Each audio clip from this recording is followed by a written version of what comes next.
Hello friends, welcome to southern food five channel. பேத்தி வந்து நேற்று எக்ஸாம் எழுதிட்டு வந்து சாப்பாடு கேட்டாங்கன்னு சொல்லி அவங்க கேட்ட மாதிரியே எல்லாம் பண்ணிட்டாங்க பாருங்கள். நம்மளாம் எதுவும் கேட்டதும் நடக்காது. அவன் நேற்று எக்ஸாம் எல்லாம் முடிச்சிட்டா 10th.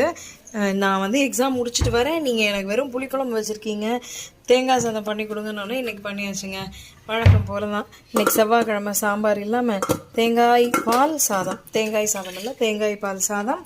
அதுக்கப்புறமா குருமா. ஏன்னா மேடம் வந்து இந்த உருளைக்கிழங்கு குருமா தான் வேணும்னு சொல்லிட்டு உருளைக்கிழங்கு குருமாவே பண்ணிட்டாங்க. இங்கே பாருங்கள், உருளைக்கிழங்கு குருமா கரெக்டுங்களா. அதுக்கப்புறம் இது என்னென்னு பாருங்கள், ரைத்தா. இதுக்கு வந்து சைட் டிஷ் வந்து என்ன தெரியுங்களா, ரைத்தாவும் எக்கும். ஆனால் அந்த எக்கு போடுறதுக்கு முன்னாடி அவளுக்கு இந்த பால் பாயசம் தான் பிடிக்கும்னு சொல்லி நான்லாம் அந்த பாசிப்பருப்பு பாயசமே செய்ய மாட்டாங்க. ஏன்னா பேத்தி வந்து பால் பாயசம் தான் சாப்பிடுவாங்க.